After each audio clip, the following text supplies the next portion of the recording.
అందరికీ నమస్కారం. ముఖ్యంగా మీడియా మిత్రులందరికీ నమస్కారం. నా పేరు లక్కంపల్లి సాగర్, మాది నందిపేట మండలం. నేను ముదిరాజ్ యువసేన జిల్లా కన్వీనర్గా పనిచేస్తున్నాను. ఈరోజు నిజామాబాద్ ప్రెస్ క్లబ్లో ప్రెస్ మీట్ పెట్టడానికి ప్రధాన కారణం ఏంటిదంటే, ఇందల్వాయి మండలము లోలల్ గ్రామంలో జరుగుతున్నటువంటి వీడీసీ అఘాయిత్యాలు చాలా అంటే చాలా ఘోరమైన స్థితిలోకి వెళ్ళిపోయినాయి. అంటే లోలంలో భారత రాజ్యాంగం నడుస్తుందా లేకపోతే బీడీసీ రాజ్యాంగం నడుస్తుందా అనేది చాలా చాలా ప్రశ్నార్థకమైనటువంటి మాట. ఎందుకంటే లోలల్ గ్రామంలో దాదాపు 70 కుటుంబాలు ముదిరాజ్ కుటుంబాలు ఉన్నాయి. 1995 లోపల వీళ్ళు ఒక 6 ఎకరాల 20 గుంటలు కొనడం జరుగుతుంది ఒక వ్యక్తి దగ్గర. అది వచ్చిన తర్వాత దానికి గవర్నమెంట్ బాజాబ్తు పట్టాపాస్ పుస్తకాలు ఇచ్చింది. వీళ్ళకు రైతు బంధు కూడా రావడం జరుగుతుంది. అంటే ఇక్కడ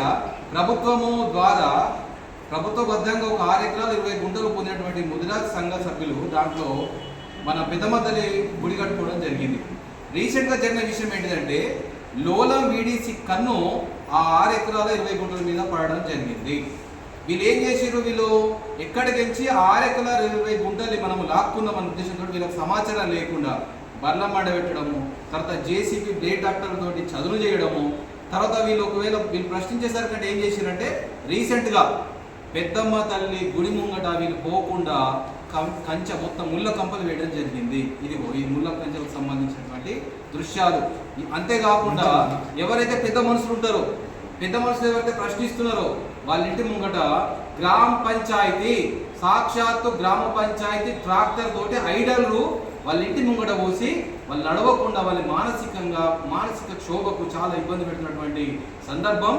లోలం వీడి చేసినటువంటి అఘాయిత్యాలకు చాలా పాల్పడుతూ ఉన్నారు. అదే విషయమై ఈరోజు మేము కలెక్టర్ గారిని, సిపి గారిని కలిసి మేము క్లియర్గా చెప్పడం జరిగింది. నెల నుంచి సిపి గారికి, కలెక్టర్ గారికి, అదేవిధంగా ఎంఆర్ఓ గారికి, ఆర్డీఓ గారికి, ఎస్ఐ గారికి, సిఐ గారికి ఎన్ని వినతి పత్రాలు ఇచ్చినా వీడీసీ మాత్రం ఎక్కడ తగ్గకుండా రోజుకు నిన్న కొద్దిసేపట్లో దాడి మిస్ అయింది. అటు అక్కడ గుంపు, ఇక్కడ మా ముదిరాజుల గుంపు.